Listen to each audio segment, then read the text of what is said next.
A informação do dia é o que acabou de acontecer em Écône.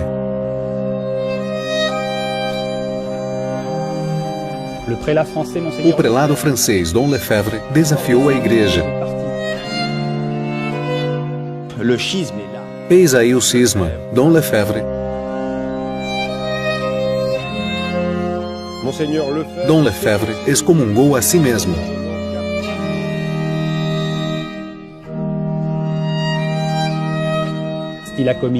Cometeu o irreparável, sagrando 4 bispos esta manhã.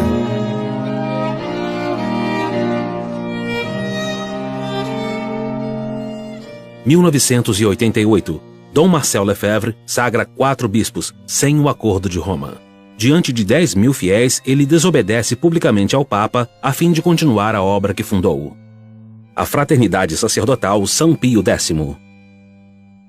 Como foi que este bispo, antigo missionário do Gabão, arcebispo de Dakar, delegado apostólico de toda a África francófona, superior geral da Congregação do Espírito Santo, pôde chegar a tal ponto de ruptura? Como pôde este homem achar-se assim no coração de uma tempestade que continua a abalar a igreja inteira? É o que vamos tentar compreender através de sua história.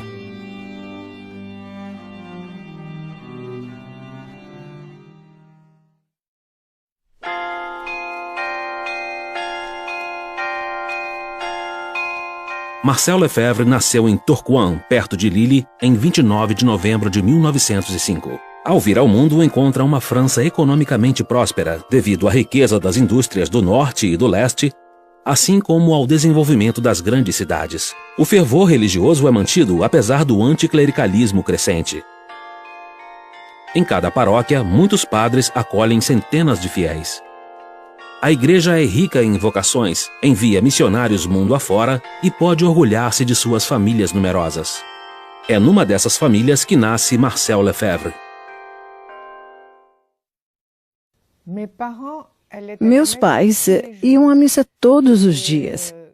E quando estávamos de férias, eles também nos enviavam e nos diziam que fôssemos à missa todos os dias. E eu ia com a minha mãe. E como estou dizendo, nós tínhamos com certeza uma educação muito cristã. A fé, Deus, os santos, tudo isto nos foi ensinado em casa, certamente. O pai, René Lefebvre, dirige uma pequena indústria têxtil. Quando a Grande Guerra Mundial estoura em 1914, ele dá assistência aos serviços de informação ingleses e belgas. Durante o Segundo Conflito Mundial, René Lefebvre ajuda novamente os serviços secretos. E não hesita em hospedar fugitivos em plena ocupação, antes de ser capturado pelos alemães. Ele foi condenado à morte 2 vezes, mas como buscavam saber mais informações, e por meu pai poder fornecê-las, guardaram-no com vida. Mais tarde, como tinham gente demais nas prisões, meu pai foi transportado para um campo de concentração em Sonnenburg. Deportado por resistência, René Lefebvre morre no campo polonês de Sonnenburg, no dia 4 de março de 1944. A mãe de Dom Lefebvre, Gabrielle Vatin, é muito fervorosa. Membro da Conferência de São Vicente de Paulo, passa muito tempo visitando as famílias dos operários em Tourcoing. Sendo ainda superiora da Ordem Terceira de São Francisco, segue igualmente uma parte da regra franciscana. Ela era boa, ela era dócil, ela era terna, era caridosa. Todos a amavam. Para mim, ela sempre foi a pessoa perfeita. E ela apreciava muito seu filho. Eu não sei. Não creio que ela o amava mais do que os outros. Não era assim. Mas tinha consciência, com certeza, que Marcel ia ter um destino diferente dos outros filhos. Ela sempre teve essa impressão, tenho certeza.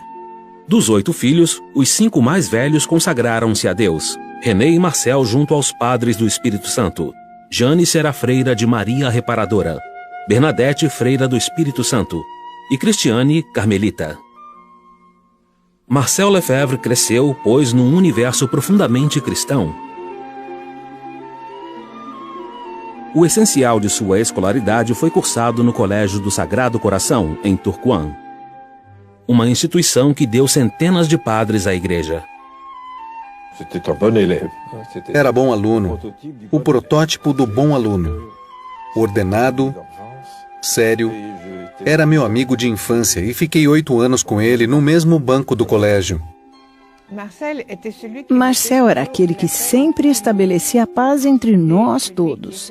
Era ele quem sempre tentava arranjar tudo e que tinha talvez a maior influência sobre todos os seus irmãos e irmãs. Ainda hoje, quando tenho uma dificuldade, um julgamento a fazer ou um problema para resolver, automaticamente, sem realmente querer, penso sempre nele. Que diria o Marcel? Que faria o Marcel? É automático. E acho que o mesmo acontece com meus irmãos e irmãs. É a mesma coisa. Ele era um ponto de referência para nós.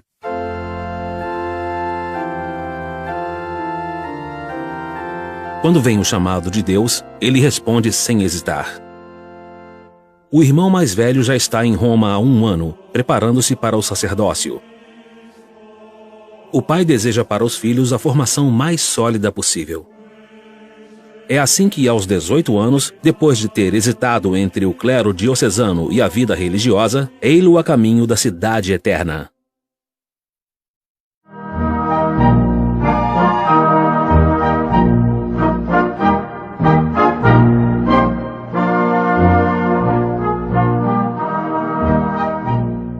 Instala-se em Santa Chiara, seminário francês dos Espiritanos, perto do Vaticano.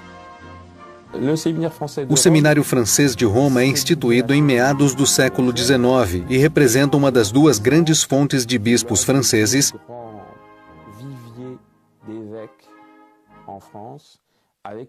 junto com o Seminário de São Sulpício em Paris.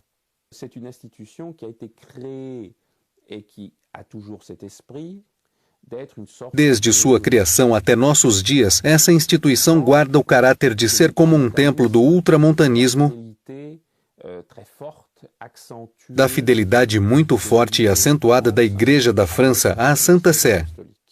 O seminário naquela época era dirigido pelo padre Henri Lefloc, cujo espírito antirrevolucionário e antiliberal incita os futuros padres a se precaverem contra o espírito do século XIX, que deseja separar a sociedade da Igreja Católica. O padre Lefloc, diretor do seminário, um espiritano, lhes havia ensinado o Cristo Rei, a doutrina da realeza social de Nosso Senhor Jesus Cristo. E o padre Voetigli comentava a encíclica Quas Primas do Papa Pio XI em 1925, insistindo sobre o lugar central ocupado por Jesus Cristo em toda a sociedade. Insiste-se muito sobre o fato de que Dom Lefebvre foi formado no tomismo e na neoescolástica. Mas era assim em qualquer lugar naquela época. Não tem nada de original, seja nos seminários franceses ou nos outros. Todos têm exatamente o mesmo modelo. Mas em 1927, o padre Lefloc, levado pelos redemoinhos que condenam o movimento monarquista da Ação Francesa, renuncia ao cargo, pois compartilha o antiliberalismo de Charles Maurras. Os seminaristas ficam então profundamente marcados. Marcel Lefebvre, o seminarista Marcel Lefebvre, não está presente. Aconteceu de estar em serviço militar. Ele não ficou diretamente magoado, pois não fazia parte da ação francesa e nunca tinha lido Maurras. Mas a partida do padre Lefloc, consequência daquela condenação, esta partida sim, do diretor do seminário, é o que o chocou realmente. Ele fez parte, creio, da Associação dos Amigos do Padre Lefloc, entre os quais encontravam-se pessoas de horizontes muito diferentes. O caso mais notável é de Alfredo Ancel, que no Concílio Vaticano II encontrava-se no extremo oposto das posições de Marcel Lefebvre, e, no entanto, os dois partilhavam a mesma admiração por este superior. Em 21 de setembro de 1929, o jovem seminarista Lefebvre é ordenado padre na Capela das Damas do Sagrado Coração, em Lille, pelo bispo Dom Achille Liénard. No início de 1930, torna-se vigário no subúrbio operário de Lille, em Marais de l'Homme. Lá vai evangelizar os operários têxteis, ferroviários e metalúrgicos. Porém, mal o bispo lhe confia um ministério, o jovem Marcel sente uma vocação mais distante.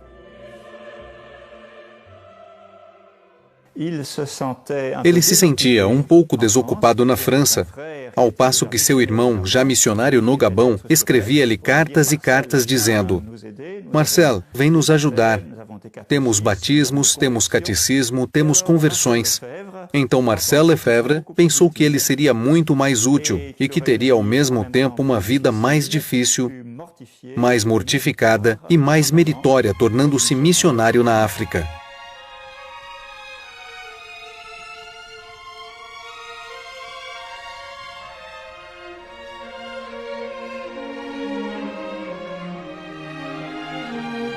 Então, em 1931, Marcel Lefebvre é admitido no noviciado dos Padres do Espírito Santo, em Orly. Ele entra na comunidade religiosa que foi criada em 1703 por Claude Poulard de Place e revivificada no século XIX pelo padre Liebermann para evangelizar a África. A formação que recebe consiste em se impregnar profundamente do espírito missionário. Em seguida, é nomeado para o Gabão, para o seminário de Libreville.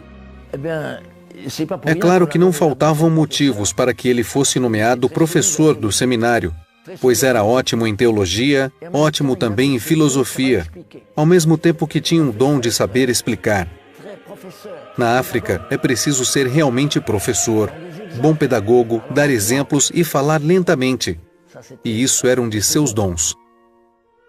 Durante 6 anos, ele se empenha na formação de padres africanos. Esta preocupação responde ao desejo dos papas, de Leão XIII a Pio XI, de formar um clero autóctone depois de séculos de missão. O jovem professor dava as aulas de teologia e de Sagrada Escritura. Antes de tornar-se diretor do seminário em 1934, com apenas 28 anos.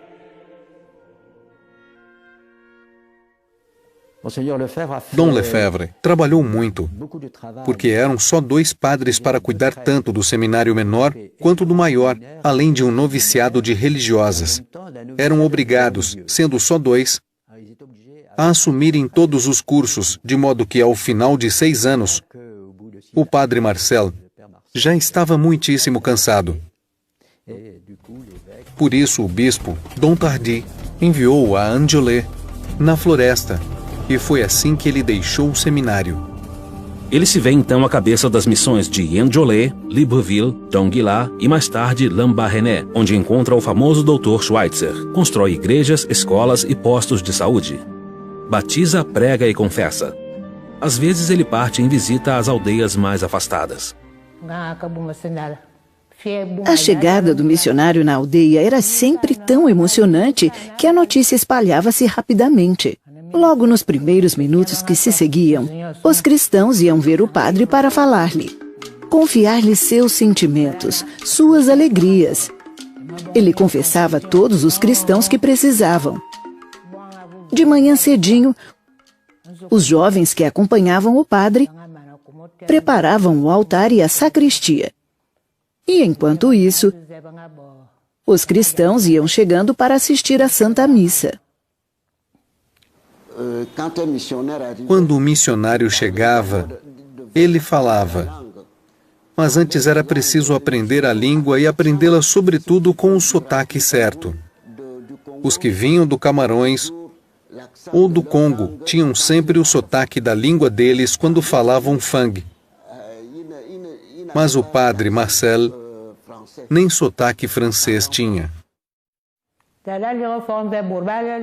Depois da passagem do missionário, via-se na aldeia e, sobretudo, no rosto de cada pessoa,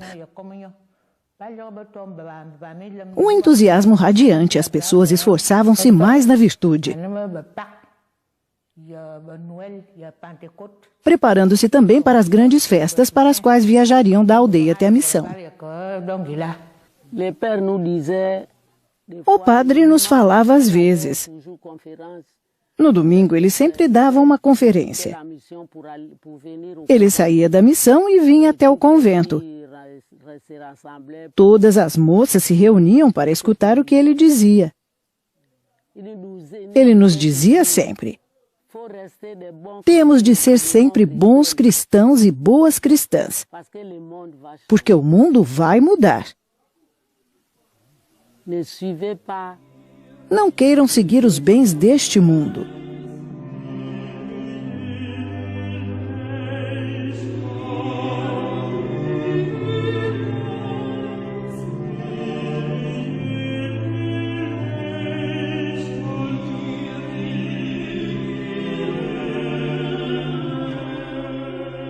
J'ai pu voir ces villages de païens devenir chrétiens et se transformer, non seulement, je dirais, spirituellement et surnaturellement, mais se transformer physiquement, socialement, économiquement, politiquement.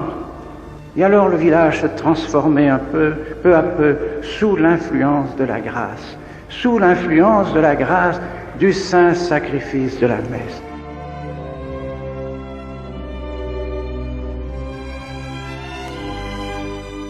Des âmes aussi se sont consacrées alors à Dieu.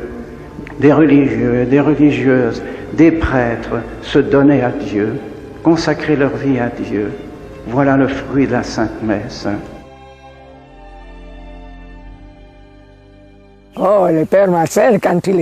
O padre Marcel, quando estava em Lambaréné, era um padre tranquilo, dócil e todo mundo o apreciava. Aliás, naquela época havia muita gente querendo entrar. Dentre os rapazes havia pelo menos alguns que insistiam e pensavam em entrar no seminário. Quanto às moças, também queriam entrar no noviciado. Em outubro de 1945, uma piroga traz um envelope vindo de Paris. O superior-geral o chama de volta à França. Depois de 13 anos no Gabão, o missionário deve voltar para a metrópole. Quando a notícia da transferência chegou, os cristãos escreveram para protestar. Creio que meu pai fazia parte dos que escreveram para Libreville, sem dúvida, ao bispo, e a resposta chegou dizendo que a decisão vinha de mais longe e que não dependia de Libreville. Então, a gente o deixou partir, e no dia em que ele veio dizer adeus às freiras e às moças, eu estava presente, na pequena escola. Todo mundo chorava, as meninas, a emoção era enorme. Todos lamentavam sua partida. Um padre como este...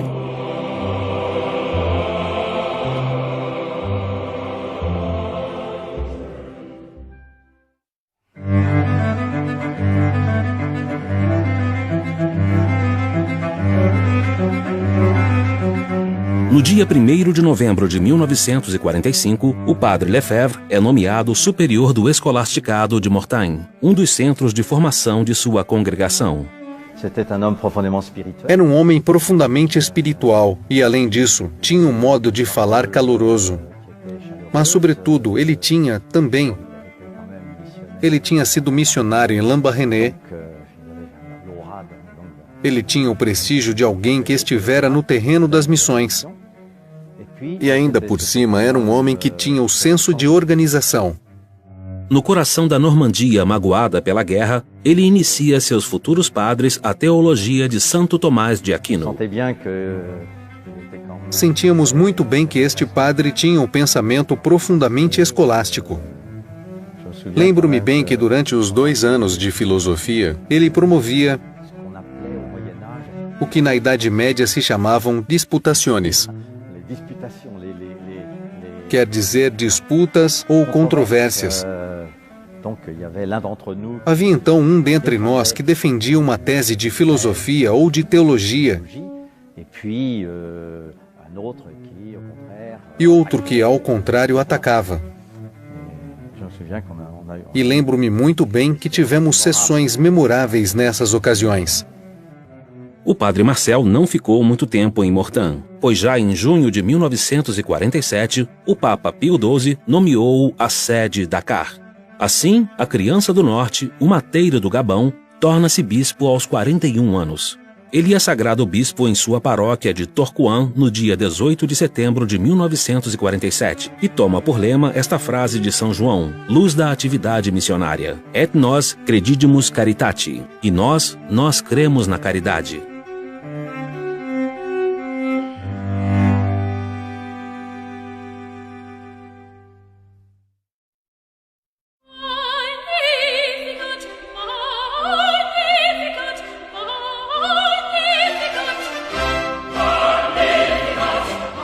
Naquela época, Dakar, de maioria muçulmana, era a capital da África Ocidental francesa, ou seja, de uma grande parte do Império Colonial francês. Até 1947, Dakar ainda era uma diocese de missão. Além disso, o último bispo, Dom Grimaud, não era lá muito ativo. Teve problemas por ser muito apegado ao poder de Vichy, tendo por isso que renunciar em 1947. E é nesse momento que Dom Lefebvre é nomeado. Dom Lefebvre, no plano pastoral, transformou essa diocese numa autêntica diocese metropolitana, multiplicando igrejas, missões e escolas. Fez um trabalho pastoral enorme durante os 15 anos em que lá esteve, de 47 a 62. Ele levantou a igreja do Senegal, que estava realmente moribunda. Ele deu um novo fôlego. Era preciso criar novas missões, multiplicar as paróquias. Quando Dom Lefebvre chegou, só havia uma paróquia em Dakar, só uma. Só havia a catedral como paróquia para toda a cidade de Dakar. Claro, havia algumas capelas. Tá bem. Mas vejam o que ele fez. Ao ir embora, ele deixou não sei quantas paróquias em Dakar. Em 15 anos, o número de ordenações é duplicado. O jovem arcebispo, com base em sua experiência de Libreville e de Mortain, tem grande apreço pela formação dos padres. No leste de Dakar, compra um terreno e constrói o seminário de Sébikotane. Foi ele que desenvolveu praticamente todos os seminários do Senegal. Não tínhamos muitos formadores. Melhoramos graças a Dom Lefebvre, que chamou professores para levantar um pouco o nível de formação dos padres. Essa era a sua preocupação. Sempre que podia, ele vinha nos visitar, porque Dom Lefebvre importava-se imensamente com o seu seminário, assim como com a formação dos jovens que lá estavam. Mas ele ainda tinha a grande preocupação pastoral de aumentar as possibilidades de evangelização no território que lhe era confiado. E por isso se interessava muito pelas vocações africanas. Dom Lefebvre é realmente um discípulo dos valores espirituais de nosso instituto e especialmente do padre Lieberman, que não via nenhuma possibilidade de evangelização da África sem padres africanos. E Dom Lefebvre estava convencido disso. Para que nasçam vocações e famílias cristãs, Dom Lefebvre pede auxílio a numerosas congregações para ensinar ou para rezar pela santificação dos fiéis. Maristas, dominicanos, irmãos do Sagrado Coração, carmelitas, todos são chamados para colaborar na cristianização da diocese. Então Dom Lefebvre trouxe para o Senegal uma dezena de novas congregações. Foi uma de suas grandes contribuições para a diocese e o que permitiu a diversificação do grupo religioso. Quanto às mulheres, houve talvez umas 20 congregações religiosas que vieram se instalar em Dakar. Com isso, abriu amplamente as portas da diocese às congregações que não trabalhavam lá antes, permitindo particularmente o desenvolvimento do ensino e da hospitalização. Em seu episcopado, ele fundava e decidia. É por isso que a riqueza de que se beneficia atualmente a diocese de Dakar, posso dizer, em parte, foi ele. Sim. Tudo o que diz respeito ao ensino, às novas escolas, às construções, os postos de saúde, isso tudo eu herdei dele. Ele era um grande personagem. Dom Lefebvre Era uma pessoa encantadora, muito bem educado, muito correto. Um grande homem. Mas grande homem não no sentido de que complica muito as coisas, de modo algum. Ele era de uma grande simplicidade, muito dócil, muito amável. Eu guardo uma lembrança muito, muito profunda de alguém. Ao mesmo tempo, muito afável e muito espiritual. Para ele, os valores espirituais, a formação espiritual, eram fatores essenciais para a formação dos seminaristas. Daquele tempo, lembro-me de que os padres vinham muito aqui de férias, à beira do mar, durante o inverno. E aconteceu de um deles estar de bermuda e o bispo o repreendeu muito simplesmente. O senhor ficaria melhor de batina. Ah, sim. Ele vivia sua fé, e aqui era possível ver sua fé em ação. Eu tinha a impressão de que ele não parava de rezar. Não sei se é verdade, mas eu tinha essa impressão. Ao viajar com ele, eu viajei muito com ele. Eu tinha a impressão de que ele rezava o tempo todo. Isto emanava dele. Eu ficava bem e era bom. Era bom sentir-se respaldado por um bispo assim.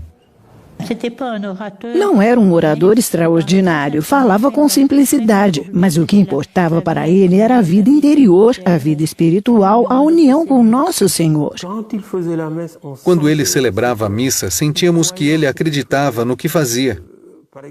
Por exemplo, quando se aproximava a consagração, a gente sentia que ele estava totalmente concentrado no que fazia. Nada o distraía. Isso, quando somos criança, isso marca. Esse é um bispo que sabe celebrar. E o fato é que ele celebrava bem. Antes de tudo, acho que é um espiritual. Um homem que nos dava a impressão de rezar quando celebrava. Não eram ritos que se sucediam, não. Quanto a isso, a gente gostava mesmo. Perto do Seminário Maior, Dom Lefebvre também instala carmelitas em Sébikotane. Ele conta muito com as orações destas religiosas para cristianizar, como no Gabão, esta terra que lhe tinha sido confiada, para nela estabelecer o reino social de Jesus Cristo. Realmente era isso que ele queria, o reino de nosso Senhor, a salvação das almas. Ele só pensava nisso. Sua maior preocupação não era ele próprio. Era muito humilde, muito modesto. Ele nos dizia que no início de seu episcopado, como superior, ele se preocupava muito. Mas depois percebeu que todos os negócios eram dirigidos por Deus, de modo que ele não tinha que se inquietar. E ele tinha tal confiança nas orações das carmelitas que chegou a escrever um artigo inteiro. Isso nos pareceu piada, para dizer que nas missões perto de Fatigue havia muitas conversões. Os pagãos se convertiam. Era realmente um fato. Sentíamos que a graça de Deus passava, que o reino de Deus chegava. Então ele perguntava, de onde pode vir isso? E ele mesmo dava a resposta, é por causa das carmelitas. Há 5 carmelitas que rezam, e é por isso que temos conversões. E então a gente dizia, realmente ele tem muita confiança em nós. E por nosso lado, a gente se esforçava por corresponder à sua confiança.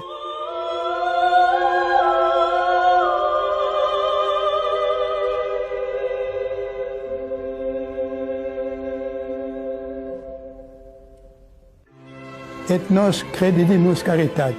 Et nos credidimus caritati. Acreditamos na caridade.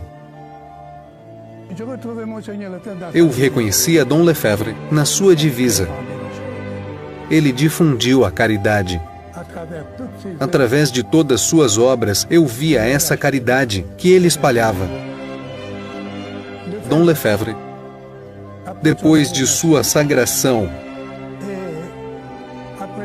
e depois da nomeação como delegado apostólico para toda a África Francesa e Madagascar,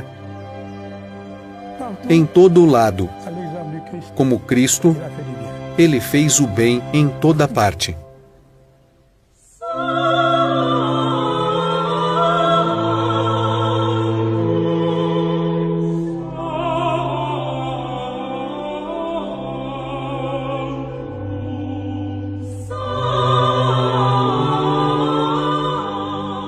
A tarefa de Marcel Lefebvre é enorme a partir de 1948, pois acumula os cargos de arcebispo e de delegado apostólico para a África francófona.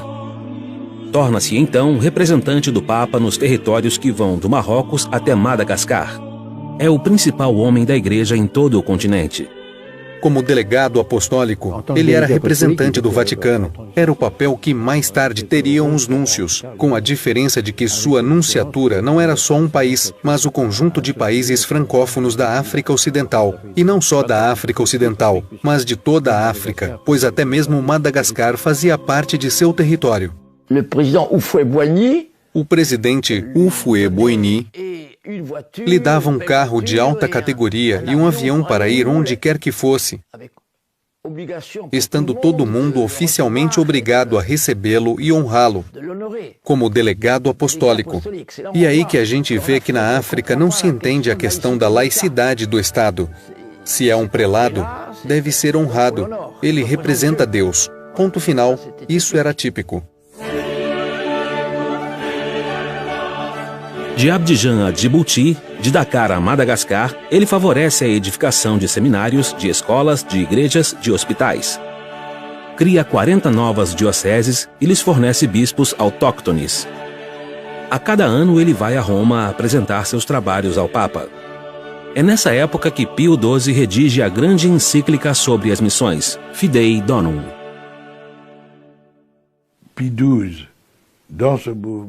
Pio XII,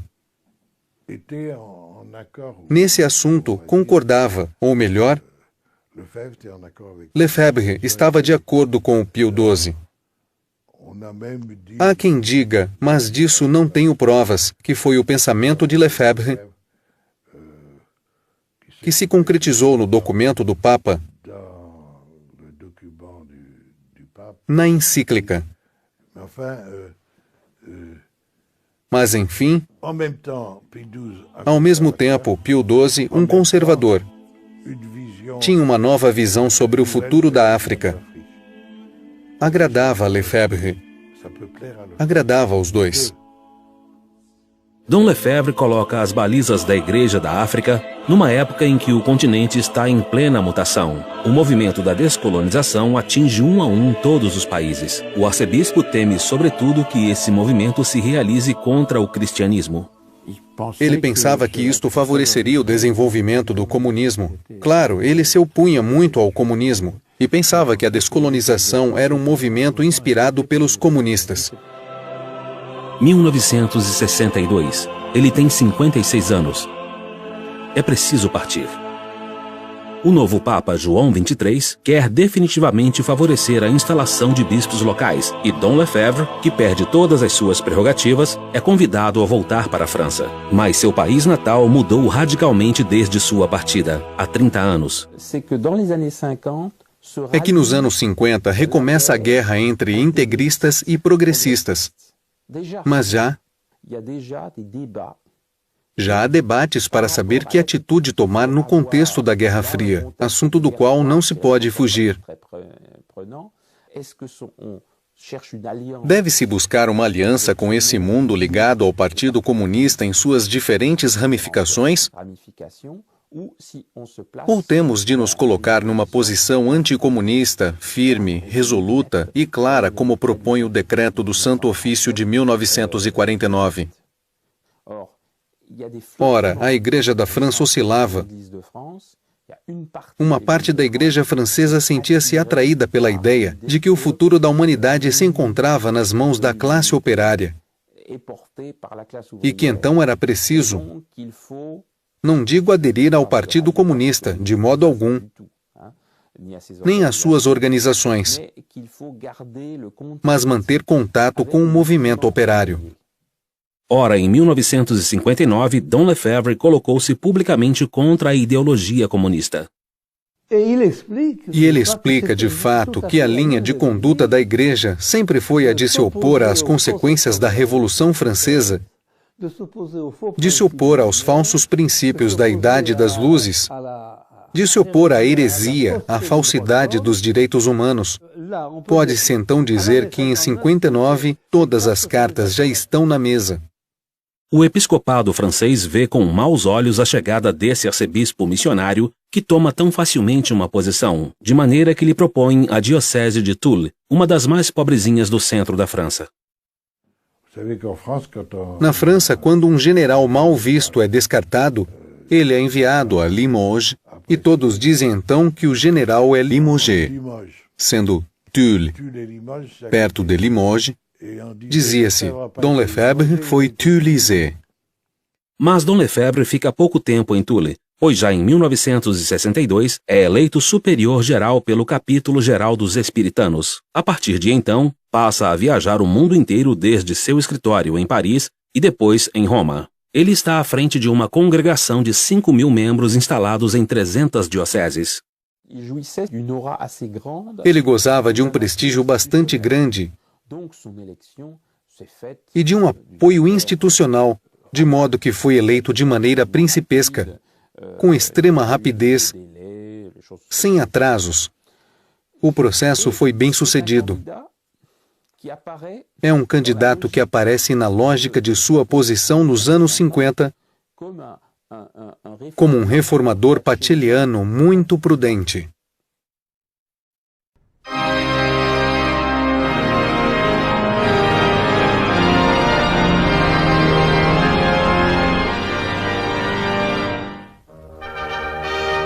Para 500 milhões de católicos, é o evento do século que começou em Roma com a procissão de 2.400 padres da igreja em direção à Basílica de São Pedro.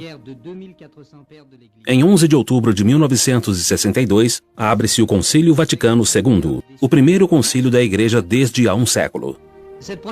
Esta procissão excepcional preludiava a abertura do concílio ecumênico pelo Papa João XXIII. Como bispo e tendo participado ativamente da preparação, Dom Lefebvre faz parte dos padres conciliares.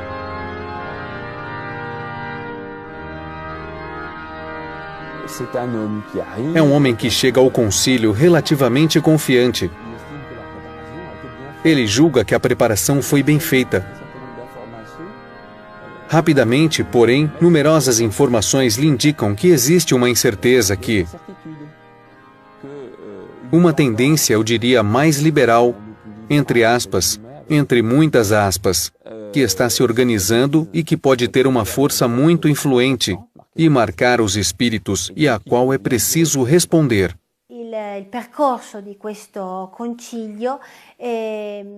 O desenrolar desse concílio foi, por assim dizer, confuso desde os primeiros dias, até mesmo em sua preparação. Documentos foram preparados e elaborados. Eram exatamente os esquemas preparatórios do concílio. Mas esses esquemas foram desconsiderados e abandonados.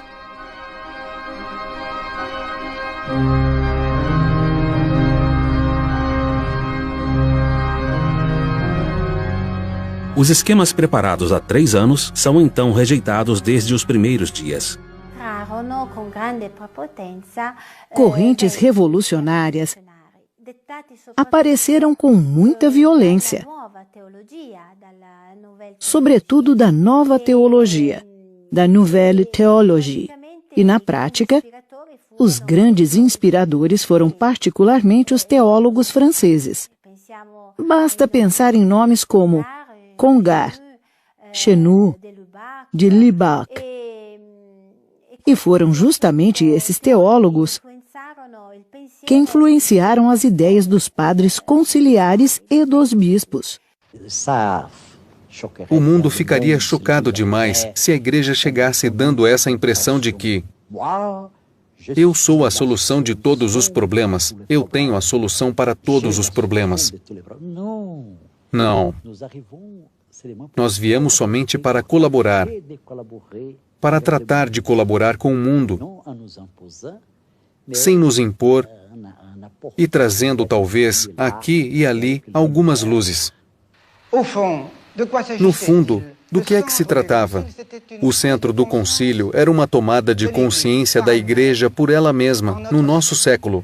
Uma tomada de consciência que não resultaria, como nos concílios precedentes, em definições e condenações de erros. Pelo contrário, uma tomada de consciência realmente aberta, universal, onde a Igreja tomaria consciência dela mesma perante o mundo.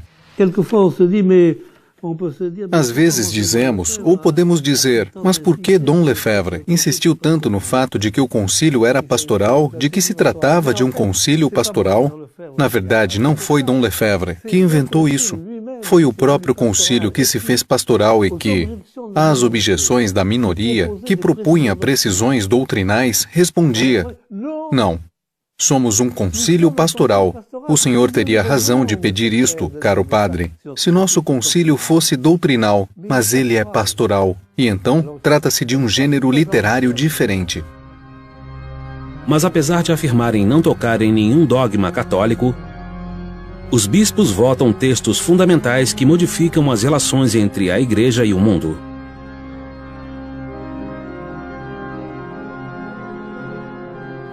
Lefebvre lui-même a très bien résumé.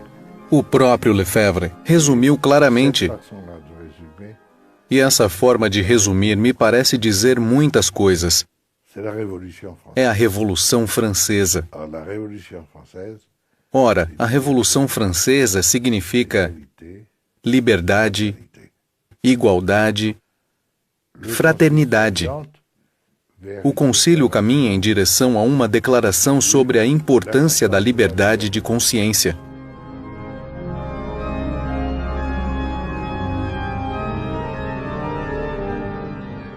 Condenada pelos papas do século XIX, a liberdade religiosa é reconhecida pelo Concílio Vaticano II. Desse modo, todo homem passa a ter o direito de professar abertamente o que lhe dita a consciência. O voto provoca reações no mundo inteiro. Estamos felizes em constatar que o cristianismo, com essa nova definição da liberdade religiosa, se junta ao concerto das religiões semíticas, isto é, o judaísmo e o islamismo, pois, pelo que sei, tanto o islamismo quanto o judaísmo sempre admitiram este princípio de tolerância para todos os homens. Dom Lefebvre se recusa a votar em favor do texto sobre a liberdade religiosa. Ele vê nisto a promoção do erro ao mesmo nível que a verdade.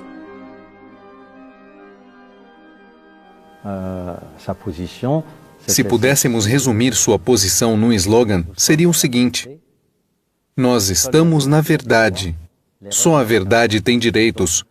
O erro não tem nenhum direito. Por isso, os que não estão na verdade não têm direito nenhum. É uma afirmação um tanto maciça, mas creio que era mais ou menos a sua posição. L'Église dit qu'on peut tolérer l'erreur, vous voyez, parce que pour l'Église catholique, les autres religions sont dans l'erreur, et donc si on peut tolérer l'erreur, mais jamais on peut avoir un droit naturel, c'est-à-dire un droit qui est donné par Dieu, en définitive, puisque la nature, l'Église considère que c'est Dieu qui nous a donné la nature, donc c'est lui qui aurait donné un droit aux hommes de pouvoir publiquement diffuser leurs erreurs dans la société. Ça, c'est une chose qui est absolument contraire à tout ce que l'Église a affirmé autrefois. Deuxièmement, em segundo lugar, a autoridade, o governo da Igreja, deve ser colegial. Um grupo em que todo mundo deve se expressar. Liberdade, igualdade. O debate sobre a colegialidade é sem dúvida o que mais desencadeia as paixões. Toca no próprio poder do Papa e no dos bispos. Nesta rixa, Dom Lefebvre encontra-se ao lado do secretário do Santo Ofício, o cardeal Ottaviani, e contra o bispo de Lille, o cardeal Liénard, que o havia ordenado e sagrado bispo. Os bispos participam desta infalibilidade, não ao lado do Papa, mas unidos a ele, pois ele faz parte do colégio episcopal. Colegialmente, o Papa os faz participar do governo universal da Igreja. Isso acontece no concílio. O concílio é infalível e são os bispos unidos ao Papa. Não se pode impor. nem sequer um concílio. Ninguém pode fazer esta imposição ao Santo Padre. Ele recebeu sozinho, individualmente, o mandado por Nosso Senhor de ser a base, o fundamento da Igreja e de ser o pastor universal. Então, a colegialidade para Lefebvre vai se tornar um combate terrível, porque ele diz: se há colegialidade, há igualdade. Então, sendo eu um dos bispos da França, e havendo uma conferência episcopal, vamos votar para saber se devemos fazer isto ou aquilo, e eu terei que me submeter? Isso é outra vez a Revolução Francesa. Trata-se de uma reforma que atinge todas as dioceses diretamente interessadas no governo da Igreja. Consequentemente, assistimos agora a um abalo sísmico que sacode toda a cristandade e que terá consequências que todo mundo irá perceber. Além de tudo, creio que Dom Lefebvre foi o único naquela época a prever o seguinte problema. Ele disse: e o poder do bispo vai diminuir por causa disso. O poder do bispo em sua diocese. De fato, minha atenção não estava muito voltada para este ponto. Mas ele viu muito bem, pois vemos que com o desenvolvimento do núcleo dirigente da administração central dos episcopados, o bispo e a sua responsabilidade pessoal ficaram muito diminuídos. O concílio também vai modificar profundamente as relações da Igreja com as outras religiões. Daqui em diante, aqueles que se separaram da Igreja são considerados irmãos na fé. A Igreja dizia: eles se separaram de mim, pois bem, que voltem para mim aqueles que se separaram. Eles é que têm um caminho a percorrer. Ao passo que agora, e creio ser esta a novidade profunda do ecumenismo que vemos nesse concílio, os católicos pensam que a mudança que ocorrerá na unidade da Igreja não deve ser feita, por assim dizer, em sentido único, de modo que nós pensamos, isto é realmente novo. Nós sentimos, sabemos e proclamamos, nós católicos, que temos de fazer também um grande esforço em nossa Igreja, para poder acolher todos os nossos irmãos separados, de maneira que eles possam sentir-se livres numa Igreja realmente una. L'œcuménisme, n'est-ce pas, met pratiquement toutes les religions sur le même pied et donne le droit commun à toutes les religions. Et c'est là, précisément, un problème, à mon sens, excessivement grave, parce que le fait de mettre toutes les religions sur le même pied détruit l'Église. Si l'Église, se disant, doit se dire comme la seule vraie et possédant seule la vérité, si elle met ce qu'elle appelle les erreurs, les autres religions erronées, sur le même pied qu'elle, nécessairement, elle n'a plus qu'à disparaître, elle n'a plus de raison d'être. Não tratamos mais os protestantes como heréticos. São os nossos irmãos na fé. Por pouco não dizemos também que os muçulmanos são igualmente nossos irmãos, porque acreditam em Deus. Liberdade, igualdade, fraternidade. Para Dom Lefebvre, é o demônio que entra. O demônio é a Revolução Francesa, que entra na Igreja. O essencial do concílio acontece nos bastidores, e a organização prévia dos padres liberais permite o sucesso de suas ideias. Só muito mais tarde é que alguns bispos conservadores se organizam. Com o italiano Carli e os brasileiros de Proença-Sigor e de Castro Maier, Dom Lefebvre constitui o Cetus Internationalis Patrum, o Grupo Internacional dos Padres. Esse pequeno Cetus era uma organização que reunia 250 padres conciliares, ou seja, bispos, que não assinavam nada para entrar no Cetus. Era simplesmente uma lista de endereços. Dom Lefebvre foi nomeado presidente e organizou principalmente as coisas materiais, tais como o problema de edição dos textos e as fotocopiadoras, o trabalho dos secretários que deviam datilografar a cada dia as informações para o voto na sessão seguinte. Graças a esta organização prática de Dom Lefebvre, eles conseguiram bloquear várias vezes a máquina progressista do concílio. Conseguiram algumas vitórias e, em particular, adiaram por 5 vezes seguidas o documento sobre a liberdade religiosa.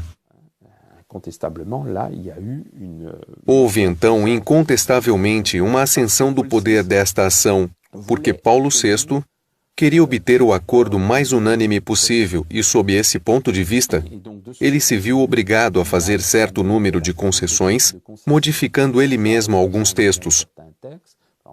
Por exemplo, no texto sobre o ecumenismo, existem certas fórmulas que foram modificadas pelo próprio Papa, baseado nas emendas propostas pelo Tietus.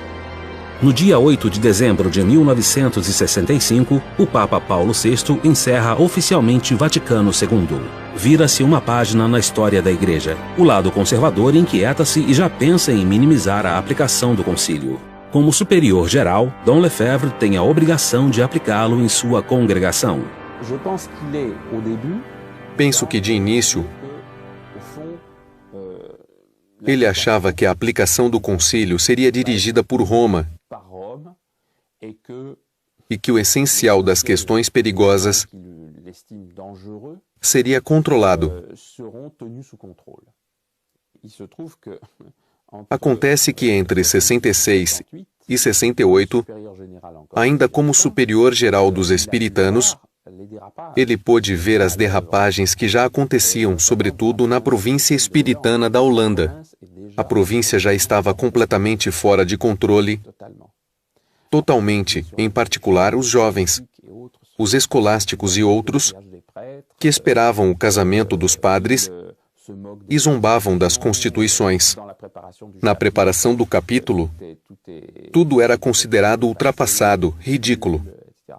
Já estávamos do outro lado do espelho, e isso era antes de maio de 68. Nesse mesmo ano, Dom Lefebvre, que tinha sido eleito superior geral por 12 anos, renuncia ao cargo. Ele bate de frente com a crise do sacerdócio. Essa crise começou no decorrer da década de 60, sobretudo a partir de maio de 68. Trocas e diálogos. O manifesto que data do final de 68 e que preconiza o casamento dos padres, seu engajamento na política, assim como nos sindicatos e no trabalho, gerando uma dessacerdotalização e uma dessacralização completa da função sacerdotal.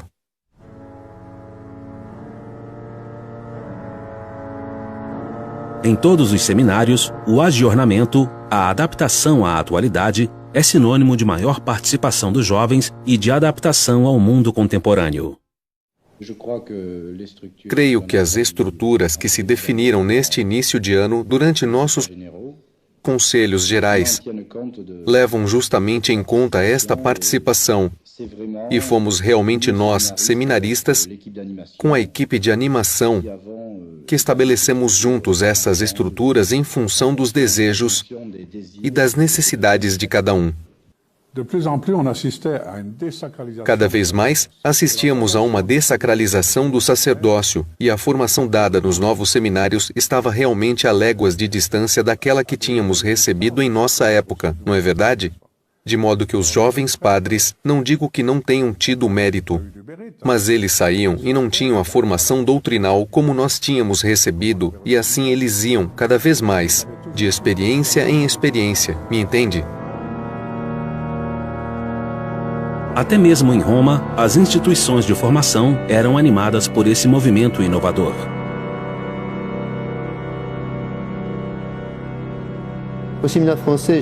No seminário francês, eu esperava encontrar o que convinha, e então aconteceu que os seminaristas franceses, em pleno período de eleições italianas, apanharam do chão uma bandeira sobre a qual podíamos ler "Vota comunista", e a colocaram sobre o terraço do seminário, e isso foi objeto de artigos de jornais. E esses mesmos seminaristas, algum tempo depois, fizeram uma procissão blasfematória, com uma estátua do Sagrado Coração, tendo à cabeça uma peruca à la Luís XV, e esta estátua ficou no quarto de um seminarista durante um mês, sem que ninguém lhe dissesse nada.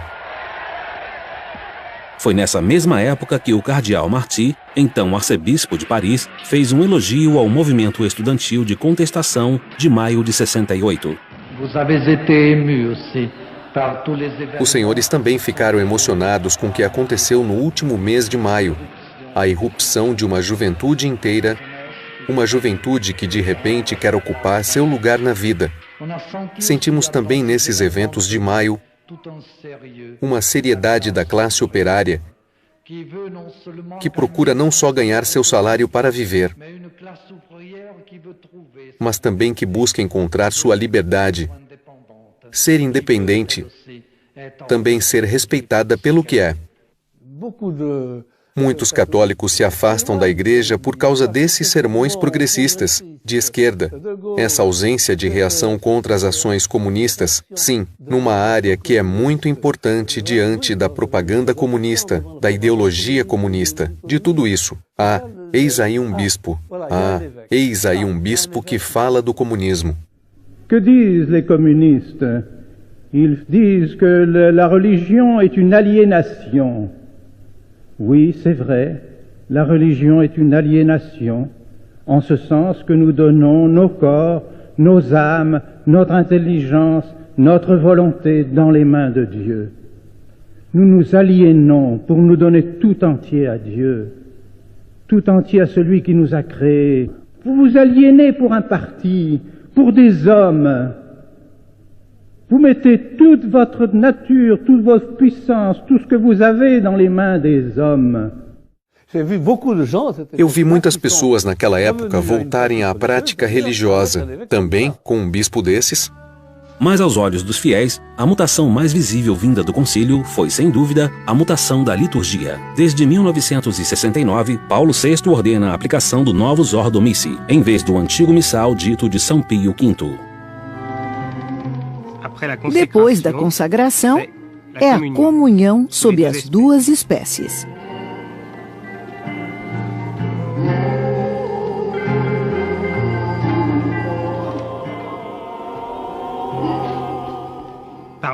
Entre outros, trata-se de um dos numerosos esforços feitos atualmente para se renovar as formas da missa católica. Tudo isso faz parte de um conjunto que ninguém teria previsto 10 anos atrás. Há 10 anos, ninguém pensava na presença de nossos irmãos separados na Basílica de São Pedro. Há 10 anos, ninguém imaginava uma missa dialogada como essa que ouvimos hoje, de manhã. Isso são reformas na vida da igreja, na liturgia da igreja, na constituição da igreja, que não teriam sido supostas no passado. Apesar das proibições, Dom Lefebvre decide se opor à missa nova e continuar celebrando a antiga. Ele tinha plena consciência de que essa missa tinha sido feita num acordo com os protestantes para eliminar tudo o que lhes desagradava, e assim, deixando de lembrar as verdades fundamentais da fé, corríamos o risco de perdê-la.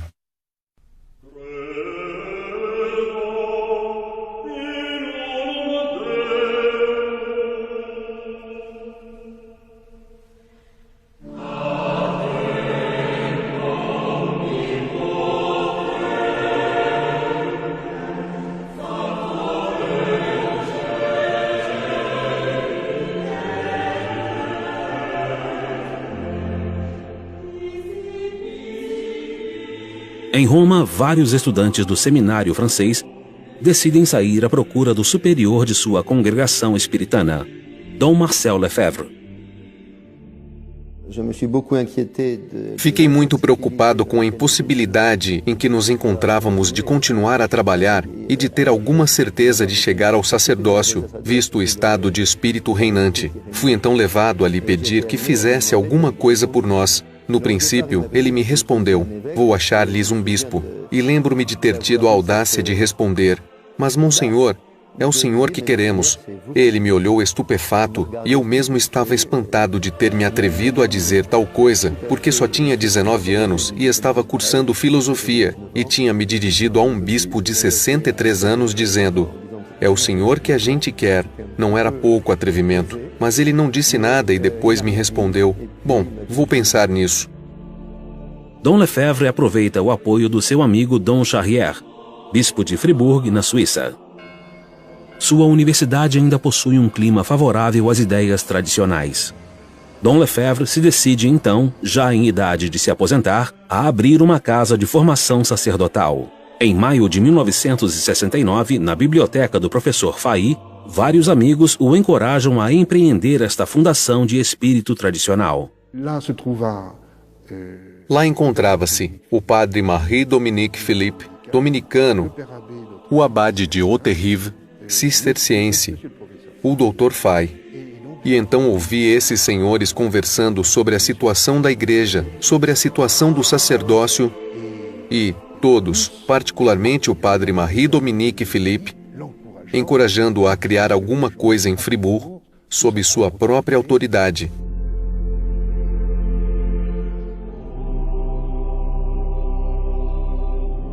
É assim, então, que alguns meses mais tarde, o arcebispo abre um primeiro ano de formação sacerdotal. Éramos 9 e, digamos, um mês após o início, tínhamos entrado no dia 13 de outubro. Lá pelos 15 de novembro, Dom Lefebvre já tinha começado a nos falar sobre o futuro, sobre uma eventual fraternidade sacerdotal. Desde então, já parecia, ao menos para nós, que ele já tinha um plano preparado. Mas pouco a pouco, e docilmente, ele conseguiu nos explicar que não poderíamos nos dispersar nas dioceses depois da ordenação, mas que deveríamos ficar juntos numa sociedade sacerdotal. Dom Lefebvre preocupava-se bastante com a regularidade canônica. Quando ele abriu sua casa em Fribourg, foi com um acordo de Dom Charrière, o bispo de Fribourg, que encorajou-o ardentemente a fazê-lo, e também com o apoio do cardeal Journet e do padre Marie-Dominique Philippe. Depois lembro-me muito bem que quando ele teve o reconhecimento canônico do nosso instituto, no início, ele ficou encantado e dizia: "Vejam, agora nosso projeto foi reconhecido pela igreja. É uma obra da igreja. Ninguém poderá contestá-la." Mas pouco a pouco, o ensino que recebem esses jovens na Universidade de Fribourg adapta-se às reformas. Dom Lefebvre procura então providenciar uma formação separada. Uns amigos da região do Valais propõem-lhe a antiga casa dos cônegos do Grande São Bernardo, comprada em Écône, no Valais. A partir do início das aulas de 1970, o nome de Écône, na paróquia de Ride, vai se tornar célebre. Meu bispo, Dom Adam, a quem fui consultar, é claro, disse-me: "Ah, sim, é preciso, senhor padre. É preciso que o senhor tenha relações com eles. É preciso convidá-los. E se eles convidam o senhor, vá ter com eles." Foi o que fiz, e de tal maneira que por 2 vezes levei Dom Adam pessoalmente a Écône para encontrar Dom Lefebvre, e a cada vez ele dizia: "Ah, é mesmo a providência. É uma obra de Deus. Estou contente." Apesar da imposição do novo rito da missa, Dom Lefebvre decide formar seus seminaristas com um antigo missal.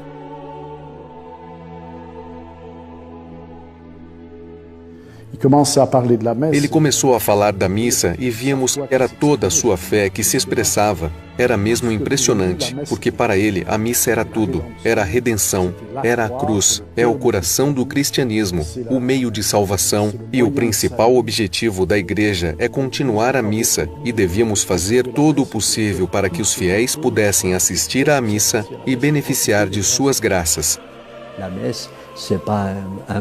A missa não é um momento de encontro com as pessoas. A missa é, antes de tudo, o sacrifício que oferecemos a Deus para a remissão dos pecados. E o padre é feito para isso.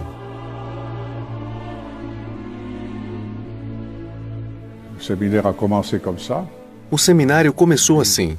E depois, a cada ano, outros seminaristas vinham, de tal maneira que a casa tornou-se pequena demais. Foi preciso projetar construções. Quando foi necessário empreender a ampliação do primeiro edifício de Écône, eu estava nessa reunião. De noite, estava lá um arquiteto, o senhor Pedroni, que supervisava as obras, o diretor do seminário, o ecônomo geral, não me lembro quem era na época, enfim. E ele dizia: "Não posso continuar, já não tenho meios." Ele continuou dizendo: "Não faremos nada, não faremos nada." Então dissemos: "Monsenhor, temos que acrescentar uma ala, é preciso ampliar." Não tenho dinheiro, não farei nada. Não tenho nem a metade do dinheiro, não faço." Era a sua regra estrita. Se não tivesse a metade do orçamento, não faço, é sinal da providência. E de repente o telefone toca. Monsenhor, alguém quer lhe falar. Eram 9 da noite, no telefone. Alguém de Paris. Ele volta e nos diz: senhores, podemos começar as obras. O telefonema que ele acabava de receber vinha de uma pessoa que lhe fizera uma doação, que lhe permitia começar as obras. Em alguns meses, Dom Lefebvre consegue formar dezenas de sacerdotes num espírito tradicional. De Roma chegam-lhe cartas de encorajamento da parte de cardeais. A fraternidade São Pio X é completamente aprovada. Evidentemente, o episcopado francês percebeu imediatamente o perigo representado por esse seminário que formava padres unicamente para a missa tridentina e que recusariam a nova missa. E foi particularmente Dom Etchegaray, que montou logo em seguida a primeira oposição, declarando o seminário de Écône ser um seminário selvagem. Por volta de outubro de 1972, os bispos da França tomam algumas medidas em Lourdes. Pouco a pouco, as portas se fecham para os padres de Écône. Durante alguns encontros romanos, Dom Lefebvre é censurado por não rezar a nova missa. Em novembro de 1974, 2 enviados de Roma são diligentemente remetidos pela Secretaria de Estado para inspecionar Écône. Écône a reçu une visite apostolique. Écône recebeu uma visita apostólica. Uma visita apostólica, quer dizer, enviados do Papa que vêm averiguar como andam as coisas e interrogar as pessoas. É um procedimento canônico normal. Pode-se fazer uma visita apostólica a uma diocese ou a um mosteiro. Sim, é isso. E então Dom Lefebvre volta depressa ao seminário, reúne sua gente, faz uma conferência, diz o que é uma visita apostólica, acalma todo mundo e espera o dia seguinte. No dia 11 de novembro, chegam Onclame e Deschamps.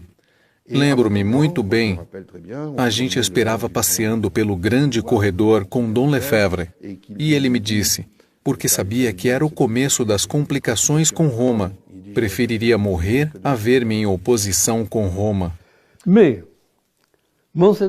Mas Dom Lefebvre fica profundamente escandalizado com estes 2 representantes do Papa.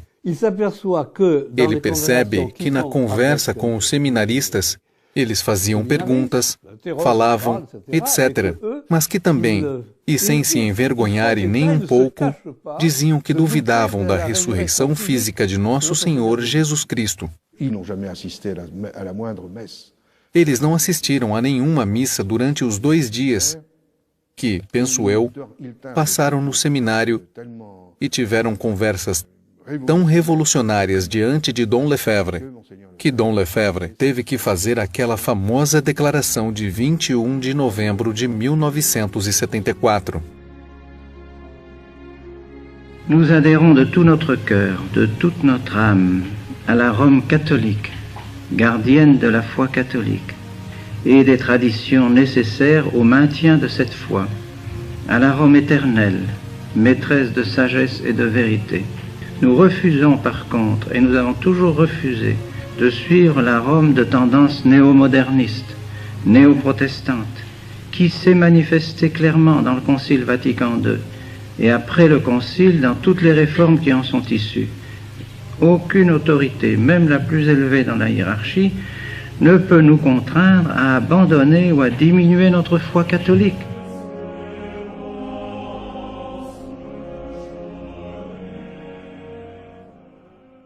Na igreja, as palavras de Dom Lefebvre causam comoção. Ele é convocado a Roma, recebido pelas autoridades e pelo cardeal Garron. Vem a sanção. A fraternidade já não existe.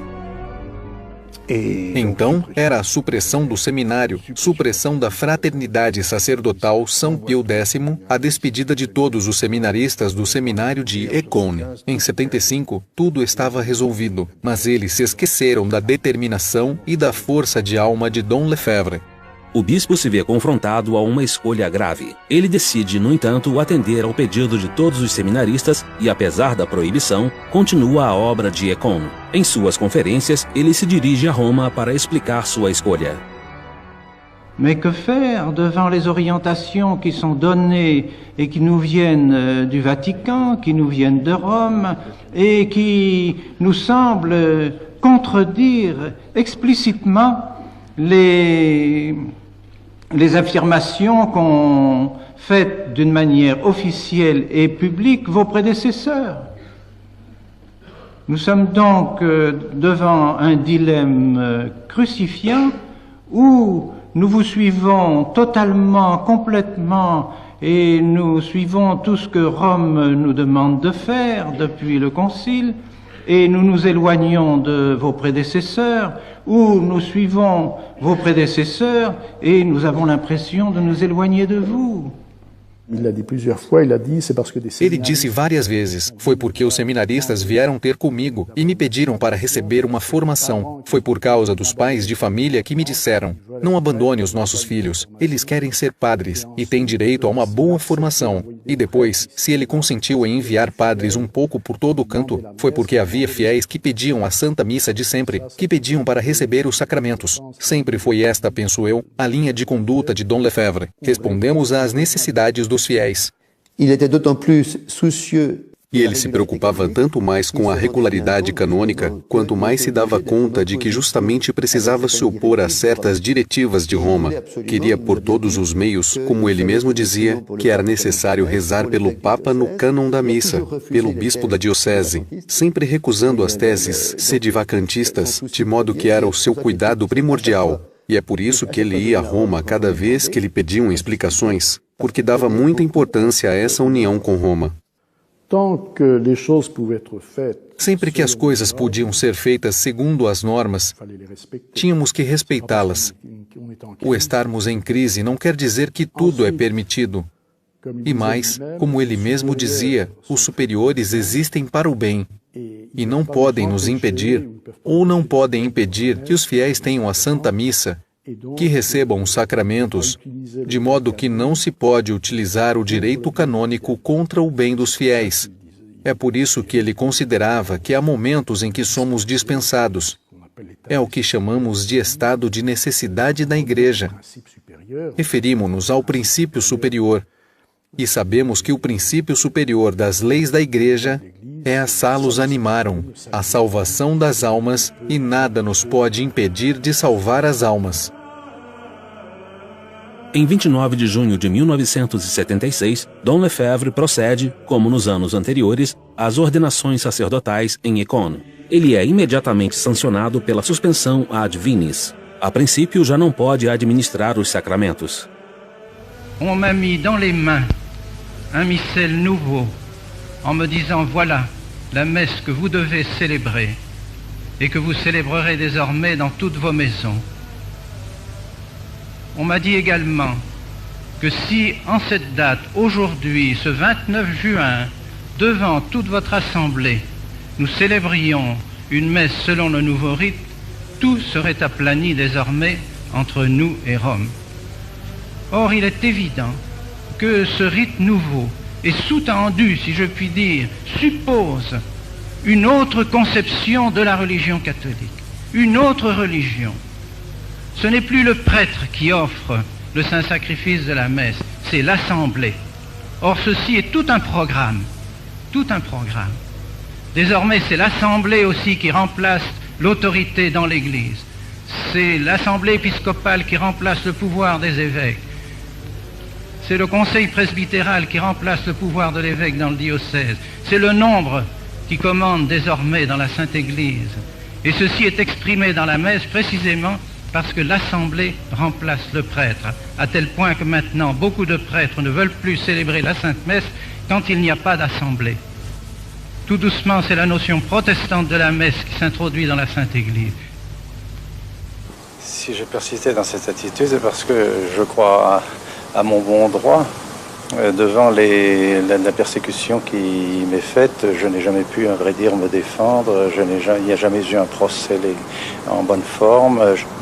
C'est vrai, c'est toujours pénible d'être en difficulté avec les autorités et je n'ai qu'un souhait, c'est de rentrer en bonne relation avec elles. Mais je me sens appuyé, je dirais, par 2000 ans de chrétienté, 2000 ans de l'Église et par conséquent, j'ai même l'impression que ma position est plus confortable que la leur. Eux se basent sur une Église qui a débuté depuis le Concile Vatican II. Moi, j'ai 2000 ans d'Église derrière moi. Em meados de 1976, a visita à França de Dom Lefebvre ganha de repente um aspecto midiático. Em 29 de agosto, ele celebra a missa em Lille diante de 10.000 fiéis. Em Lille, tinham previsto uma sala para 500 pessoas, mas ao final foi preciso alugar o Palácio das Exposições para reunir as 10.000 pessoas. E isso tudo foi feito em um mês. Toda hora telefonavam a Dom Lefebvre. Monsenhor, devemos mudar de sala. A de 500 pessoas não tem lugar suficiente. Vamos pegar a de 2.000. Não é suficiente. Mudamos para uma de 5.000. Ainda é muito pequeno. Vamos alugar o Palácio das Exposições. S'opposer aux autorités les plus grandes dans l'Église, être suspens à divinis pour un évêque, c'est une chose grave, une chose très pénible. Comment peut-on supporter une chose comme celle-là, sinon pour des raisons excessivement graves? Et oui, les raisons de notre attitude et de votre attitude sont des raisons graves. C'est la défense de notre foi. Je fais une œuvre tout à fait semblable à celle que j'ai accomplie pendant 30 années, et voici que tout à coup, je suis suspens à divinis, peut-être bientôt excommunié, séparé de l'Église, renégat, que sais-je? Est-ce possible?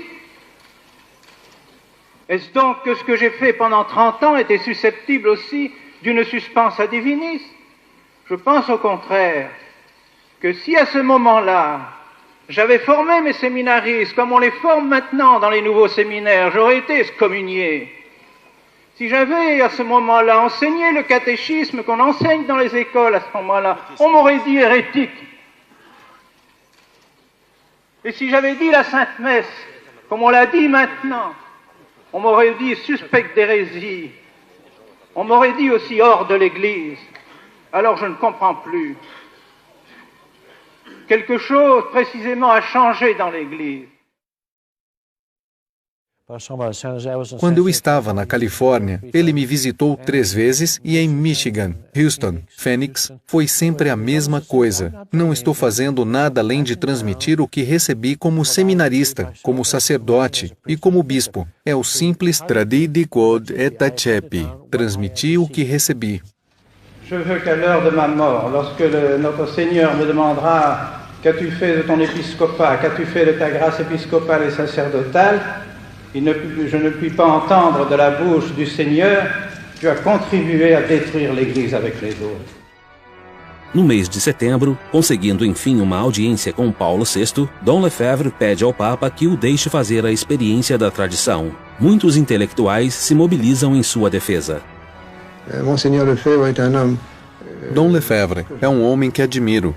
Fez muito bem à sua volta. Ele fez o seguinte: primeiro, lembrou a muitos franceses que eles tinham uma religião.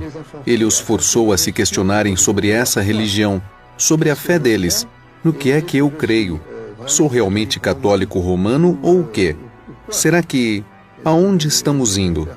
Dom Lefebvre é muito apegado à missa dita de São Pio V, que não é de São Pio V. É uma missa muito antiga, porque ele pensa que é a missa que todos os fiéis, todos os católicos, celebraram ou assistiram.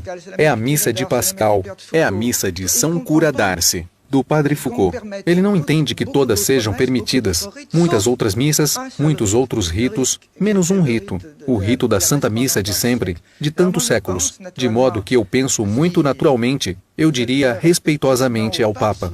Se você fosse Paulo VI. Sim, é isso. Eu poderia permitir a missa de São Pio V em algumas circunstâncias. Isso resolveria imediatamente uma situação muito grave, porque eu penso que o que está em jogo nesta crise é muito grave. Paulo VI disse: vou ver, vou refletir, vou rezar, vou consultar. Mas posteriormente parece que ele mudou de ideia e declarou a Jean Guiton, várias semanas depois: em hipótese alguma podemos conceder a liberdade do missal tradicional. Seria desvalorizar toda a obra do concílio. Entre os conselheiros de Paulo VI estava o cardeal francês Gabriel Garron, que fez parte da comissão que recebeu Dom Lefebvre e que provocou sua condenação.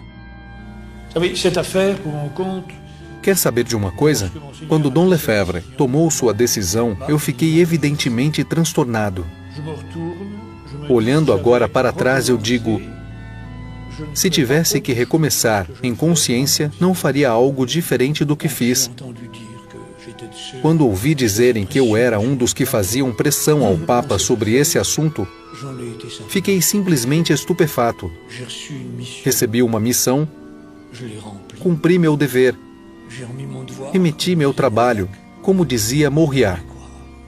Feito isso, não me sinto nem um pouco ligado à sequência das coisas. Nós, seminaristas, só queríamos uma coisa: continuar. Um ou outro professor, a gente sabia, era preciso primeiro obedecer e depois conversar, e em seguida talvez fosse possível continuar mais tarde. Dom Lefebvre conhecia o tipo de gente com quem já tinha falado, com quem já tinha tido contatos em Roma. Ele conhecia esses romanos, ele conhecia a Roma modernista, mas ele preferia a Roma eterna e já tinha escolhido a Roma eterna, de modo que, para ele, a decisão era continuar. Ele viajou várias vezes para a África, para os Estados Unidos, para a América do Sul, para diferentes países da Europa. Fez conferências em muitos lugares do mundo. Tentou fazer contato com os grupos que combatiam pela mesma causa, pela fé, pelo antigo catecismo, pela Santa Missa, e que também pediam padres.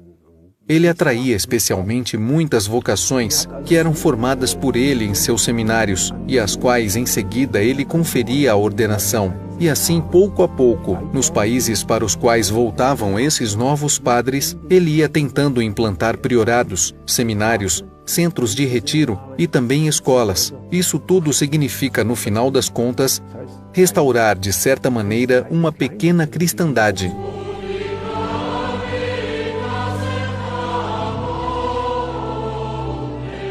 Dom Lefebvre é diariamente solicitado.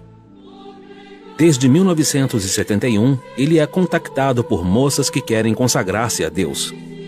Ele cria então as Irmãs da Fraternidade São Pio X para facilitar o trabalho dos padres. É sua própria irmã, Madre Marie Gabrielle, que aceita encarregar-se desta fundação. Ao mesmo tempo, sua outra irmã, Christiane, carmelita, funda novos conventos de espírito tradicional na Bélgica. Ele não tinha um plano pré-estabelecido. Foi à medida das circunstâncias que ele fez o necessário para que a fé fosse mantida e para que ele pudesse transmitir o que tinha recebido. Ele era profundamente prático, tendo sido missionário. Os senhores sabem, ele se adapta ao terreno em função das circunstâncias e das necessidades. As ordens religiosas masculinas também se desenvolvem.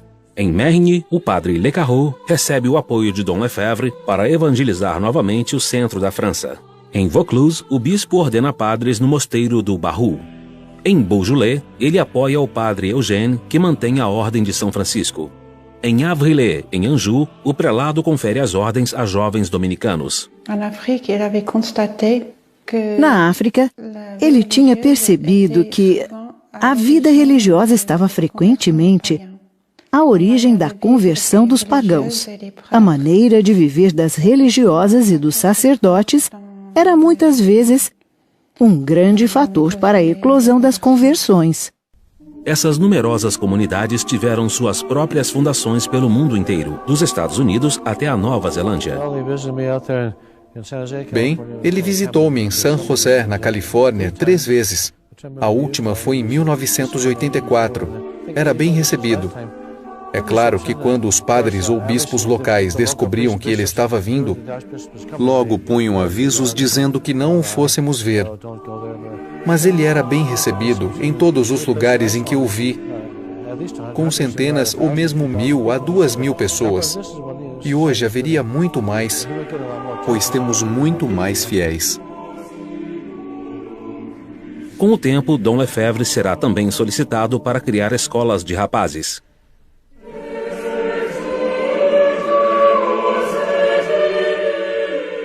Ao passo que as dominicanas de Brignoles e Fanjeaux vão fundar escolas de meninas. A progressão da obra de Dom Lefebvre continua. Quando faleceu, a fraternidade estava estabelecida em 22 países, contando com 239 padres e 5 seminários. Conto uma anedota. Uma vez, no carro, eu lhe disse: "Mas, monsenhor, há uma coisa que não entendo. Todos os grandes fundadores de ordens tiveram um comércio com o céu. O senhor não vai me dizer que também não tem lá seus truques?" Ele me deu um murro no banco de trás do carro e me disse: "Quer parar de dizer bobagens?" Ele não disse que não tinha, mas porque simplesmente não havia outro jeito.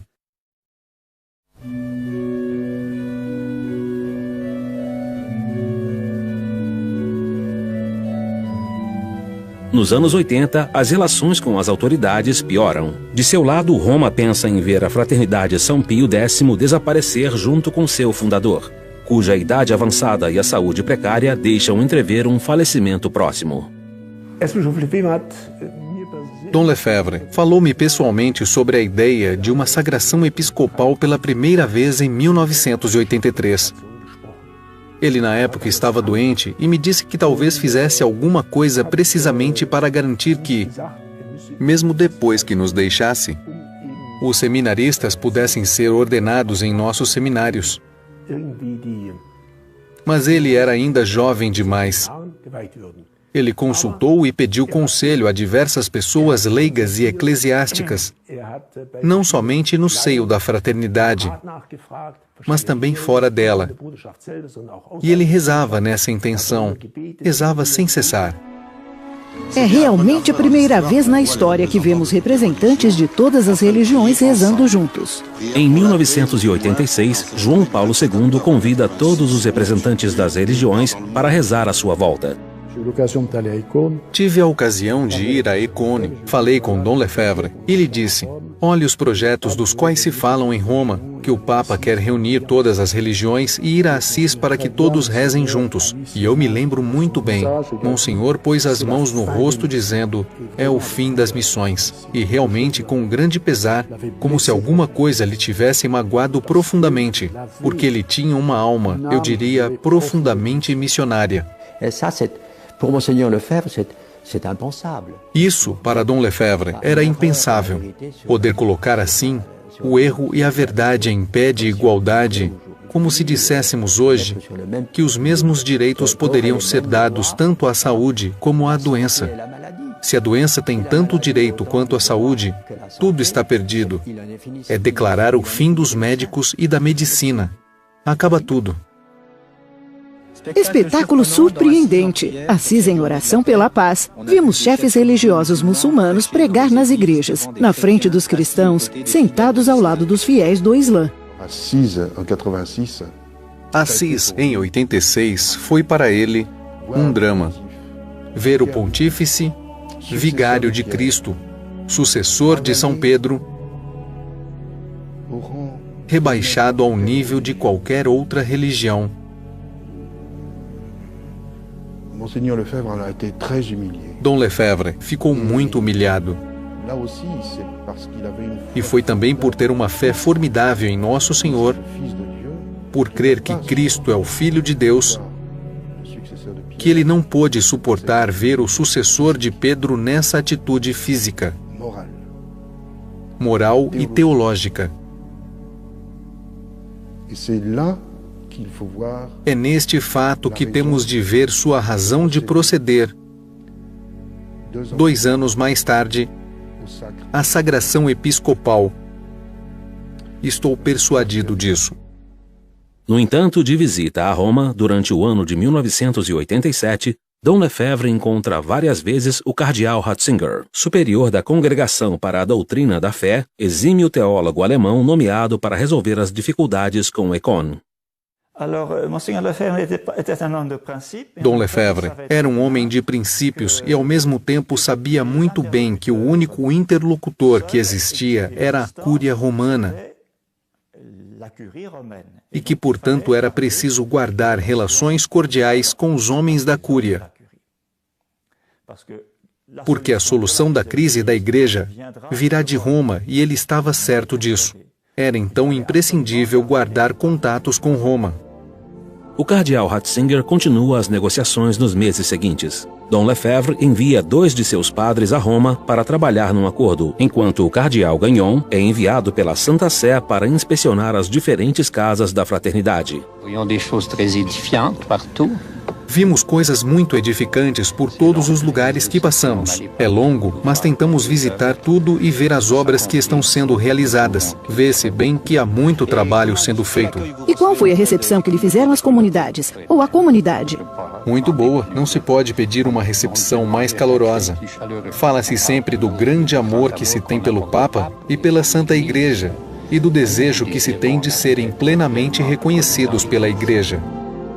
Em 5 de maio de 1988, as duas partes se entendem quanto a um protocolo de acordo. Dom Lefebvre está presente em Roma, mas não quer mais perder tempo. Com quase 83 anos, ele descobre que sofre de um câncer. Ele dizia, é de fato extraordinário. Eles nos concedem a missa. É um passo enorme. Nunca poderíamos imaginar uma coisa dessas. Mas, ao mesmo tempo, a gente via que ele estava perplexo. No dia seguinte, cheguei. Dom Lefebvre não tinha vindo ao café da manhã, embora fosse um homem sempre muito pontual. E um confrade me disse, ele disse que tinha que acabar uma carta e que logo viria. E quando chegou, me disse, me dando um tapinha nas costas, Padre, é preciso ir ao Vaticano. O senhor tem de fazer chegar esta carta ao Vaticano. E era justamente a famosa carta na qual ele retirava a sua assinatura. Houve realmente quem dissesse, foi sob pressões que ele retirou a assinatura. Havia grupos de pressão. Ora, eu posso afirmar que entre a assinatura e o dia seguinte, ninguém veio aqui. Não houve nenhum telefonema, nenhuma pressão. Penso ter sido ele próprio que viu que, mesmo havendo concessões, não era suficiente para que a fraternidade pudesse continuar a sua obra de formação sacerdotal. Não havia garantias suficientes para o futuro da fraternidade. E nesses acordos estava previsto, efetivamente, que um bispo seria sagrado. Mas quando Dom Lefebvre pediu que a sagração fosse feita no dia 30 de junho, Roma respondeu, olha, não tivemos ainda tempo para estudar completamente os dossiês. Dê-nos mais tempo para estudarmos o que o Senhor nos mandou. Aí Dom Lefebvre respondeu, fixamos isto então para 15 de agosto? Ah não, é cedo demais. Então no começo de setembro? Ah não, ainda é muito cedo. Bom, então vejamos que tal no Natal? E ainda era cedo demais. Então ele lhes disse, mas digam-me uma coisa, os senhores estão esperando que eu morra? Os senhores concedem o bispo e depois não querem dá-lo? Se é assim, se os senhores não o fazem, farei eu mesmo no dia 29 de junho. E não será somente um bispo, mas 4.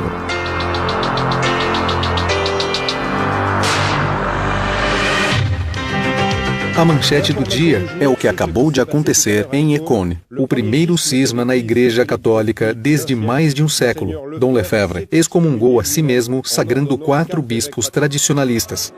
Em 30 de junho de 1988, Dom Lefebvre sagra 4 bispos, com o apoio de Dom Antônio de Castro Maier, seu antigo amigo no concílio. Loin de moi de m'ériger en pape,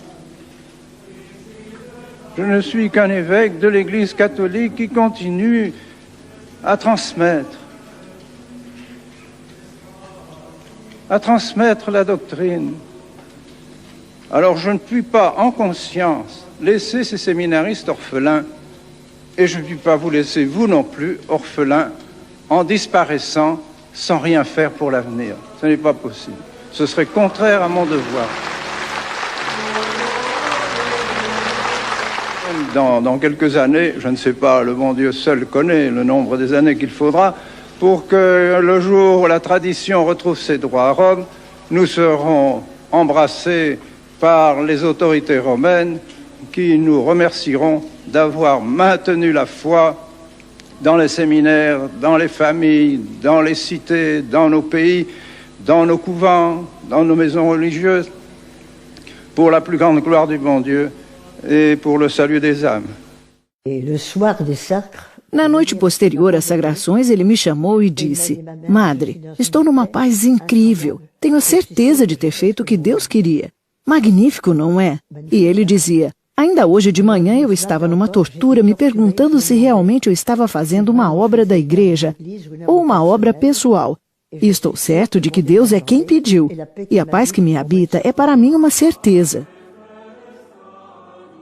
A comoção é muito viva na igreja. Dentre os 212 padres da Fraternidade São Pio X, 15 demonstram oposição. 2 dias depois, Roma publica um decreto de excomunhão e admoesta os fiéis a não seguirem o prelado de Écône.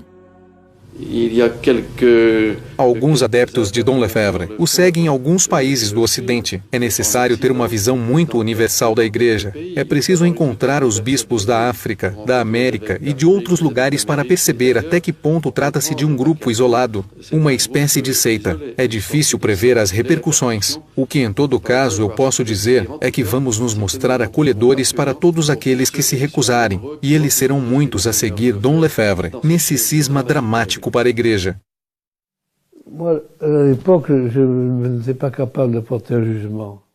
Eu, naquela época, não era capaz de julgar. Agora, é difícil para mim achar que ele tenha cometido um erro.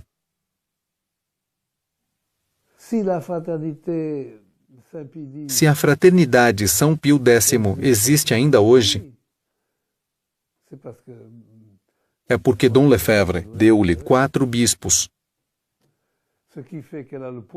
o que faz com que ela tenha o peso que tem, o que faz com que ela seja uma interlocutora, considerada pelo Papa como tal, é certamente o fato de possuir os bispos. Na Igreja, ser bispo é de grande importância, de modo que nisso o fundador fez bem, pois no fim das contas ele fez uma fundação durável e garantiu as condições para que a obra dure.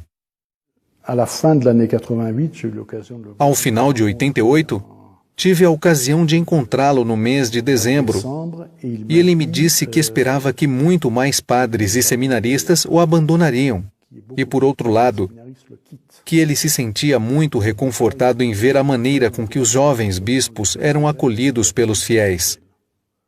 Dom Lefebvre foi substituído pelos novos bispos para conferir as ordenações e as confirmações. 2 anos e meio mais tarde, em março de 1991, ele tem de interromper uma das suas viagens pastorais. Sua saúde já não o acompanha e ele tem de ser internado no hospital de Martigny, na Suíça.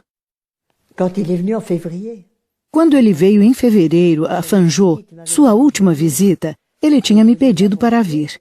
Creio que fizemos um teatrinho da Anunciação com as crianças. Ele cantou com as crianças a cantiga dos passarinhos. E no final eu lhe disse: Monsenhor, esperamos revê-lo em breve.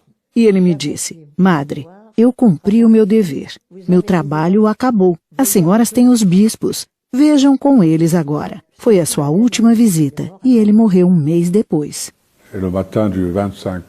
Em 25 de março, às 3 da manhã, ele faleceu. A última vez que eu o vi, fiquei muito emocionado, porque ele era impressionante. Tinha aqueles tubos todos, sabe como é? E ele me disse: Ah, padre, dê-me uma bênção. Eu lhe disse: Monsenhor, é o senhor que deve dar-me a sua bênção. Não, dê-me a sua bênção. Dei-lhe a minha bênção e depois pedi a dele. Foi a última vez. A gente despediu-se assim, sem saber que ia ser para sempre. Mas enfim, nós nos despedimos assim. No dia 2 de abril, filmado pelo mundo inteiro, o corpo da criança do norte, do mateiro do Gabão, do arcebispo africano, do delegado apostólico de Pio XII, do fundador da Fraternidade São Pio X, vai-se embora. Seus padres o transportam até sua última morada, no seminário de Écon. Foi durante a Semana Pascual, na terça-feira de Páscoa. De certo modo, já se anunciava algo como a ressurreição da Igreja, ainda bastante delicada, muito modesta, muito discreta, mas bem real.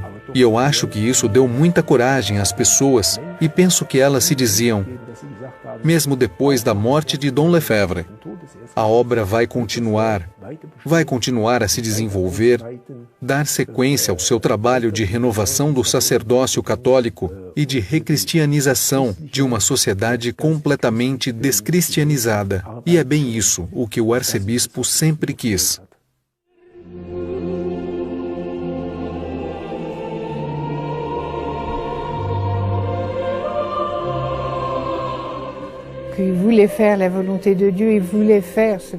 Ele queria fazer a vontade de Deus, fazer o que Deus quisesse fazer com ele. Isso é absolutamente certo. Lembro-me um dia ter lhe perguntado, assim que começaram as complicações com Roma: escuta, e depois da sua morte, o que vai acontecer? Vai haver alguém para substituí-lo? O que vai acontecer com a fraternidade? E ele me disse: nada de especial, é muito simples. Se a fraternidade vem de Deus, ela continuará. Se ela não é de Deus, ela vai morrer. Nada mais. Vai ser o que Deus quiser. A mim, isso não me preocupa de maneira nenhuma. E de fato eu estou persuadida de que é isso que ele queria realmente. Que a fraternidade fizesse o que Deus queria dela. E que ele também fizesse a mesma coisa.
Et alors je terminerai, mes bien chers frères, par ce que j'appellerai un peu mon testament.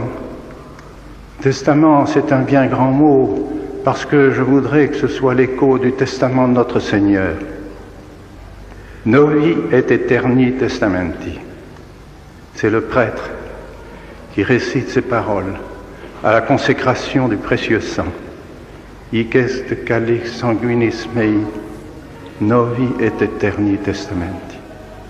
L'héritage que Jésus-Christ nous a donné, c'est son sacrifice, c'est son sang, c'est sa croix. Et ça, c'est le ferment de toute la civilisation chrétienne et de ce qui doit nous mener au ciel. Alors je vous dis, pour la gloire de la très sainte Trinité, pour l'amour de notre Seigneur Jésus-Christ, pour la dévotion à la très sainte Vierge Marie,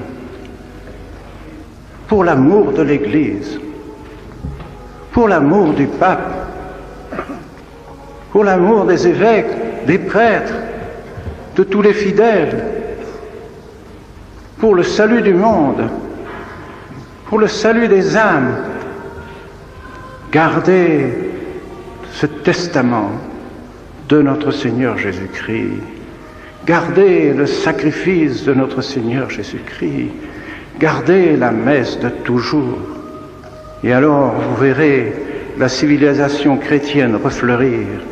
Civilisation qui n'est pas pour ce monde, mais civilisation qui mène à la cité catholique.